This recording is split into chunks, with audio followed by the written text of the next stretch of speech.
Mesdames, Messieurs, bonsoir et bienvenue à votre capsule divertissement. Toujours un grand plaisir d'avoir avec nous en studio Jocelle Cauvier. Bonsoir Jocelle. Bonsoir. Ça va toujours bien? Toujours. Alors, quoi de neuf à la capsule divertissement cette semaine? Cette semaine, on va parler de photos historiques. Oh. C'est le deuxième volet. Il y en a déjà eu un cette saison. En fait, c'est parmi les capsules que les gens apprécient le plus, selon les commentaires que je reçois. Puis honnêtement, j'ai beaucoup de plaisir à les faire parce que j'aime beaucoup les photos anciennes. Et aussi le côté historique, on apprend beaucoup, je trouve. À la fois divertissant et aussi instructif. Effectivement. D'où la mission cette semaine. Alors, on débute tout de suite avec une personne que tout le monde connaît, donc Charlie Chaplin, une photo de 1914 qu'on va voir à l'écran. Et voilà. Donc, c'était vraiment ses débuts cinématographiques. Oui, c'est spécial de voir, évidemment, une figure mythique du cinéma. Un personnage là, qui est devenu incontournable dans l'histoire du cinéma, bien sûr. Effectivement. Et on parle vraiment de l'époque du cinéma où il n'y avait même pas le son pour accompagner tout ça. Là. Effectivement, c'était vraiment les tout débuts. Cinéma muet, je crois qu'on doit dire. Exactement. Et une petite anecdote comme ça qu'on raconte de temps en temps. Charlie Chaplin qui avait participé à un concours de... En fait, on essayait de trouver un sosie de Charlie Chaplin. Et c'est un concours de savoir lequel lui ressemblait le plus. Et Charlie Chaplin s'est présenté pour le fun. Et il n'a pas gagné. Ben oui, je me rappelle de cette histoire-là. C'est assez cocasse, merci. Il n'était pas assez ressemblant, semble-t-il. J'aurais aimé être là lorsqu'il a divulgué que c'était lui-même. Oui. Ça devait être quelque chose. Ensuite, autre photo. 1900, dans les rues de New York, c'est vendeur d'arachides. Ah oui. Moi, je me souviens de ma grand-mère qui me parlait tellement des arachides, que c'était bon, des arachides qui faisaient chauffer, je crois, fraîches. Elle me disait que c'était incroyable. Ça, c'était un gros souvenir de son enfance. Ah oui? Ouais. Donc, et c'était vendu en Gaspésie, par ici, il y avait carrément des vendeurs de... Non, elle habitait en ville, elle habitait dans le secteur je savais pas. Oui, ma grand-mère vient de Verdun. Puis ça l'a vraiment marqué, les fameuses arachides fraîches et chaudes. Ouais, donc elle me parlait beaucoup de ça. Quand j'ai vu la photo, ouais, quand j'ai vu les photos, j'ai pensé à elle. Ensuite, autre photo dans les mêmes périodes, donc les années 1900 sur les rives de New York, des gens qui se détendent finalement. Oui. C'est toujours intéressant de voir les costumes de l'époque. Hein? Oui, la mode. Oui. Ensuite, photo de 1920, des bootleggers qu'on appelle. Et c'est rare de voir des femmes. Femmes ouvrières, quoi? Ou... Des femmes dans la fabrication d'alcool. Ah oui, parce que je voyais l'arme à feu, puis là, ça me... Oui. L'arme à feu, c'est bien ça? Donc, on les voit en train bon, évidemment, la préparation d'alcool, à une époque où, évidemment, il y avait la prohibition. Ah. Mais c'est la première fois, honnêtement, que je vois des femmes faire ce travail. Un look particulier. Effectivement. Ensuite, on se déplace à Washington, patinage. Ça aussi, bon, pour beaucoup de gens qui écoutent, ça va leur rappeler des souvenirs. Hein? Il fut une époque que tout le monde patinait. Oui.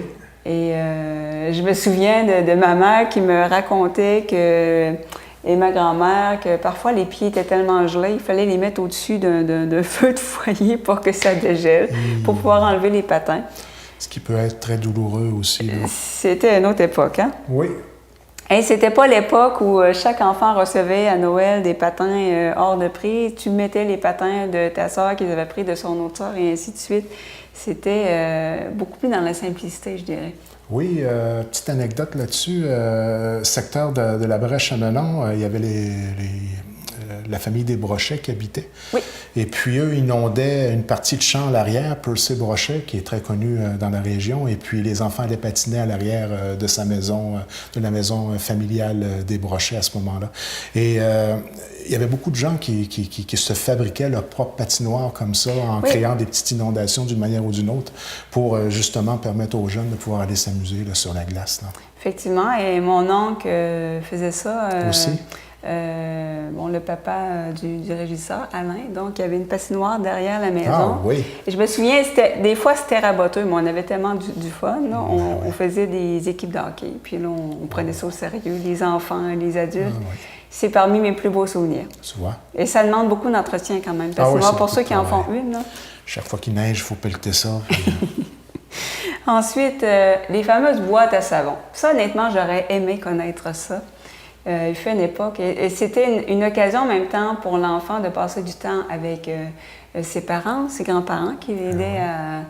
Généralement, c'est l'enfant qui devait le faire, mais honnêtement, c'est souvent le papa, le grand-papa qui travaillait pas mal. La fierté de pouvoir arriver en premier. Hein? Oui, un petit peu de compétition. Ça existe encore aujourd'hui à certains endroits. Je crois qu'on a déjà souligné ça dans une de nos capsules, d'ailleurs. Effectivement, c'est dans le coin de la baie des Chaleurs, Matapédia. Je sais qu'il y a une course de boîtes à savon, puis à un moment donné, nous, on voulait en participer. Je sais qu'entre autres, les gens, ils descendent avec des bains, entre autres. Ils descendent avec n'importe quoi. Là. Incroyable. Ça doit être drôle de voir ça. Je pense que c'est dans le secteur de Cascapédia, quelque chose comme ça. Ensuite, évidemment, le premier pas sur la Lune de Neil Armstrong, 1969. Hein, une image incroyable. Quand on y pense, hein, tout à fait. C'est quelque chose. On oublie que c'est quelque chose qui est déjà acquis. Hein? On a beau avoir été un petit peu partout avec nos sondes, il n'y a rien, je pense, qui va rivaliser avec le premier pas sur la Lune. Non, c'était quelque chose d'inatteignable. Transmis en direct à la télé à cette époque-là. Exactement. Donc, puis la course qu'il y avait au niveau du gouvernement des États-Unis. On avait fait une capsule avec ça, avec l'Union soviétique. C'était à savoir le premier qui se rendrait. Ça avait des grandes répercussions, évidemment. Là. Tout à fait. Ensuite, cette image-là, hein, c'est une autre époque, années 50. Donc, on voit un papa donner la cigarette à son enfant. Incroyable. Quand on voit beaucoup les gens de la génération, par exemple, de mes parents, les baby boomers, beaucoup fument. Et mon père me disait tout le temps, à notre époque, c'était presque mal vu de ne pas fumer. T'étais cool si tu fumais. Mais on voit un petit peu pourquoi tant de gens fument de cette génération-là. Ça semblait anodin. Puis on me disait aussi, des fois, tu pouvais rentrer à l'hôpital, puis le docteur fumait. Oui. Tout le monde fumait. Quelque chose. À l'intérieur. Donc, l'évolution qu'il y a eu par rapport à ça. Heureusement, ça a changé. Hein? Ensuite, on se transporte en 1920. Donc, c'est une policière qui faisait le trafic. On oublie que même à une époque où la femme, les droits des femmes étaient moins respectés, il y avait quand même des femmes qui sortaient hors des sentiers battus. Et on voit aussi qu'elle était armée quand même pour faire le... C'était sérieux le trafic de rue, hein? Donc, elle portait une arme. Ensuite, on va rester dans le même thème. Un shérif, 1936, Oklahoma. Il a l'air de trouver le temps long un petit peu. C'est ce que j'appelle des pantalons taille basse. Oui, et sous la photo, il y avait d'ailleurs une mention que je pense que les pantalons, la taille est assez haute. Je regarde ça n'a pas l'air confortable. C'est des pantalons du Père Noël. C'est ça. Ça a changé. Ensuite... c'est la bedaine qui tenait le pantalon. Je pense que oui, hein? Pas besoin de bretelles. 1911, camion de pompiers. Ça, c'est spécial. Donc, on voit qu'il y a beaucoup de pompiers, mais pas beaucoup d'équipement à travers le camion. Là. C'est une autre époque. Ça devait être tout un défi de combattre un incendie à cette époque-là. Oui, effectivement. Parce que je ne suis pas sûre que ça allait très vite, ces premières voitures. Oui, puis on est loin de l'accès à l'eau devait être plus complexe qu'aujourd'hui. Oui. Ensuite, encore une fois, dans le domaine des pompiers, Caroline du Sud, 1855. Je ne sais pas exactement à quoi sert l'espèce de cylindre. Sonner l'alerte, peut-être? Peut-être que oui, c'est une espèce de le porte-voix. Oui, j'imagine. Un klaxon ou un truc comme ça. Ensuite, 1951. Ça m'a énormément surprise qu'il y avait des Mohawks en 1951. Ça ressemble quasiment à la coupe de mon gars actuellement. Ça. Ah oui? Bon, oui. Je pensais que c'était beaucoup plus tardif, finalement, cette coupe de cheveux. La Miss Tortille. Hein? C'est spécial. Ensuite, 1901, des enfants qui jouent au dé.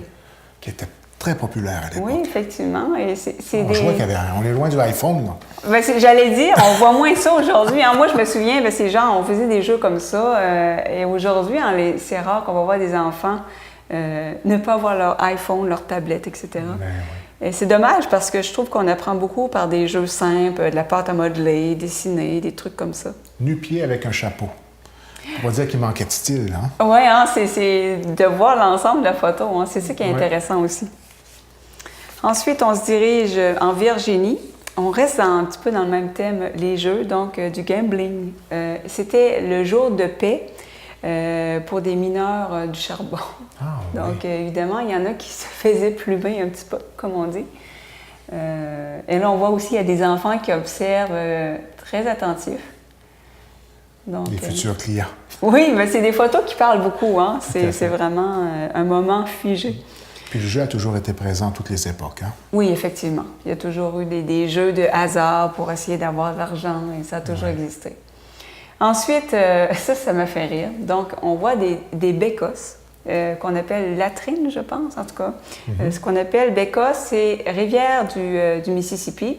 Donc, on ne s'est pas cassé la tête. On s'est dit, le contenu va tomber dans la rivière et c'est pas plus compliqué que ça. Incroyable. Évidemment, avec les normes environnementales, on verra pas ça. On voit le petit, je ne sais pas si c'est un 2x4, là, qui semble être ce qui retient la bécosse de tomber à la renverse. Là. Moi, je trouve pas ça très solide. Non. Honnêtement, là, j'aurais peur de finir dans... Ça devait être toute une expérience à vivre. On continue sur le même thème. Alors, encore une fois, une bécosse, mais là, cette fois-ci... De luxe. De luxe, des gens beaucoup plus fortunés. Et cette fois-ci, la bécosse était le même style que la maison principale, si on veut. Puis est-ce que ce serait vrai de dire que pour les femmes et les hommes, ça semble être on ça? dirait vraiment qu'elle... Oui, exactement. Puis, ou qu'elle était tellement grande que tu rentres par une porte, tu sors par l'autre. Il y a l'air d'avoir pas mal d'affaires dans cette bécosse. Elle a du style, il faut se le dire. Donc, qui est plus invitante que ce qu'on a vu avant. Tout à fait vrai. Et toujours dans le autre photo, celle-là m'a fait vraiment rire. C'est une bécosse à 2 étages. Oh! Donc, la photo parle d'elle-même. Ouais, c'est sûr qu'à première vue, tu te dis, j'aimerais pas être l'étage en dessous. Non, mais évidemment, il doit y avoir un système. Hein, j'imagine. Parce qu'honnêtement, je pensais pas que ça existait. Pourquoi le faire sur 2 étages? Le mystère de base. Ah, ça doit pas être ce qu'on imagine. Il doit y avoir... Sinon, c'est pas le fun d'être en bas. Non, j'imagine, oui. Ensuite, Houdini, le célèbre magicien, en 1912. Donc, il s'avait fait menotter, enchaîné, mis dans un baril qui était enchaîné dans le fond du quai de New York. Il a réussi. Incroyable. Et il y a beaucoup de gens qui sont morts à essayer de refaire la même chose. Et Houdini, finalement, il est mort de complications après avoir reçu un coup dans l'estomac et il s'y attendait pas. Il n'est pas mort en faisant une espèce de tour comme ça. Mais il fallait le faire, hein? C'était il relevait des défis vraiment incroyables. Incroyable. Il a marqué l'histoire. Oui. Il y a un film qui a été fait dans les dernières années qui relate un peu l'histoire de sa vie, qui est très intéressant, oui. Ah oui. Qui porte son nom, bien sûr. Il y a un nom assez populaire pour l'avoir pris comme titre de film. C'est resté évidemment, dans la culture Houdini. Et il racontait justement ce que tu viens de souligner, dans le sens où il est décédé suite à un simple coup de poing dans l'estomac, parce qu'il relevait ce défi-là, que des hommes forts puissent lui donner un coup de poing au niveau du ventre de l'estomac et de pouvoir encaisser ce coup-là. Là. Et à un certain moment donné, il y a quelqu'un qui l'a fait sans le préparer au préalable. Ça fait une grosse différence. Oh oui, bien, il en est décédé quand même. Oui. Ensuite, on va voir des biplanes en 1920 au-dessus de Portland. C'est très impressionnant. Il n'y a pas beaucoup de marge de manœuvre. Hein? Il y en a pas mal. Autre photo, ce qu'on va voir, des enfants qui jouent dans la terre, Ça me rappelle quand même mon enfance, où on s'amusait à peu près avec n'importe quoi. Ah oui. C'est une image qui parle beaucoup. On se faisait des petits chemins dans la garnotte, nous autres. Oui. Puis là, on faisait rouler nos petites voitures là-dedans. Puis... Tout était un prétexte. Quand les parents revenaient avec la voiture, on était fâchés qu'ils passaient par-dessus. Oui, c'est ça. Ensuite, on va voir Charles Goodyear. Donc, à début des années 1800, c'est l'inventeur de la vulcanisation du caoutchouc qui a permis aujourd'hui qu'on a des pneus, par exemple, les manteaux de pluie, les semelles pour les souliers. Mettre un visage sur cette marque très connue maintenant. Oui. Et il avait une coupe assez années 2000, je dirais. Oui, c'est quand même assez actuel pour une coupe qui date de 200 ans. Et, 200 ans? C'est ça. il était hot. Oh oui, c'est sûr. Puis, c'était un visionnaire à tous les niveaux. Puis, ce qui est intéressant de savoir et qui est dommage, c'est qu'il est décédé pratiquement sans le sou et dans l'anonymat le plus complet. Comme c'était le cas de beaucoup de gens, comme des compositeurs de musique classique, Schubert. Beaucoup sont morts dans la pauvreté, des fois en malnutrition. Quelque chose. Hein? Puis donc lui, il est mort sans le sou, dans l'anonymat. Et c'est après sa mort qu'on a décidé de faire une compagnie en son honneur. Goodyear, évidemment, qui est connu aujourd'hui. C'est quelque chose.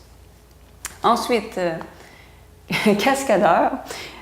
Donc, J. Reynolds, faut le faire, hein? Ça a toujours été dans l'être humain, là, de certains êtres humains, de vouloir faire des choses comme toujours ça. Toujours pousser les limites. Oui. Et l'image suivante, moi, m'a beaucoup surprise. C'est une cascadeuse. Donc, Gladys Ingle. Et donc, quand on a commencé à marcher sur les ailes d'avion, on n'avait même pas de parachute, pas de harnais, absolument rien. Puis elle a quand même vécu jusqu'à 82 ans, cette dame. Incroyable. Oui, c'est assez rare qu'on voyait des femmes cascadeuses à l'époque. Ensuite, on se dirige un Navajo, donc un autochtone 1913, image qui parle beaucoup. Oui.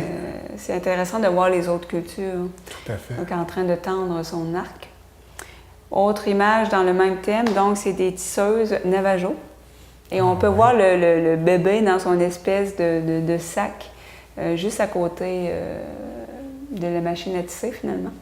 Ben oui, ouais. Je ne l'avais pas vu. Oui, dans l'espèce de... Oui, le bébé est là, puis derrière, on voit finalement les espèces de moutons.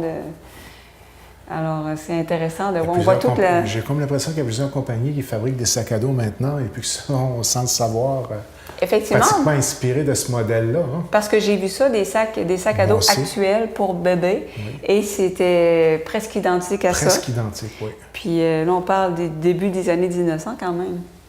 Hein? Il y avait encore une fois des visionnaires. Des très grands artisans, les Autochtones. Effectivement. Toujours dans le même thème, donc une mère et son enfant, 1914. Encore une fois, le peuple Navajo, qui était très, très bien vêtu, hein, qui mettait beaucoup de temps à confectionner leurs vêtements. Et les enfants n'avaient pas froid. En tout cas, on prenait très, très soin des enfants. Évidemment, c'est des traditions, malheureusement, qui se perdent de plus en plus. Mais il y a quand même des gens qui les gardent. Je ne me trompe pas, société matriarcale aussi. Hein? Oui, beaucoup. Et donc, moi, ça m'impressionne toujours les peuples, différents peuples autochtones, les différents arts autochtones. On a une très grande richesse au niveau de la Gaspésie en ce qui concerne. Donc, la plupart des Gaspésiens sont métis. J'invite les gens. Là, moi, j'ai découvert cet été, très tard, le petit musée à côté de Pointe-Navarre. Là. Oui. Et puis, j'ai pris la peine d'aller visiter. C'est quelque chose à voir, je vous le dis, là, si vous passez. Moi, j'allais simplement à Pointe-Navarre. Je n'avais jamais pris le temps de juste aller ses voisins. Moi aussi, je vais souvent à Pointe-Navarre, mais honnêtement, j'ai jamais été. J'ai seulement vu, je sais qu'à un moment donné, il y a un tipi. Exact. Mais j'ai jamais pris le temps d'aller. Tu peux profiter d'une visite guidée. J'ai goûté à du pain indien et puis il y a une petite salle d'exposition où on retrace leur culture et puis certaines choses de tous les jours qu'ils utilisaient comme outils à l'époque ou les fameux mocassins et tout ça. Là, pour acheter un petit souvenir en passant aussi. Vraiment intéressant. Sincèrement, je vais y aller. Oui. Ensuite, autre photo, 1903 en Floride, vélo à voile. On avait vu l'autre jour un peu, je pense que c'est des patins à roulettes ou un vélo à 2 roues à voile. Mais en tout cas, là, on voit un vélo, ça nous avait fait sourire. Bon, ben là, voilà, pour embarquer plusieurs personnes à voile. Fallait y penser. Ensuite, Robert Goddard, de 1931. C'est considéré le père du programme spatial. Donc ça, c'était à Roswell, au Nouveau-Mexique. Puis ce qu'on voit, c'est un prototype de fusée derrière avec un Ford Model A. Donc c'est assez bizarre de voir un prototype de fusée avec une voiture aussi ancienne. L'ancêtre de l'Écololine. Oui, c'est ça. Donc c'était vraiment les premiers essais par rapport aux fusées. Donc c'est intéressant. 1931 quand même. Ensuite, 1911, encore une fois, une femme pionnière, donc Harriet Quimby. Quimby, ça me fait penser au maire Quimby dans Les Simpsons. Oh. Oui. Donc, Harriet Quimby, première femme à traverser la Manche. Quand même, en 1911. Donc, il y avait des femmes qui sortaient des sentiers battus, quand même. Tout à fait. Ensuite, Gustave Whitehead, on reste un petit peu dans le domaine de l'aviation. Ce serait le premier aviateur, avant les frères Wright. Ah, oui. Contrairement à tout ce qu'on a toujours appris dans les livres d'histoire, c'est que lui, Gustave Whitehead, en 1901, il aurait fait un vol.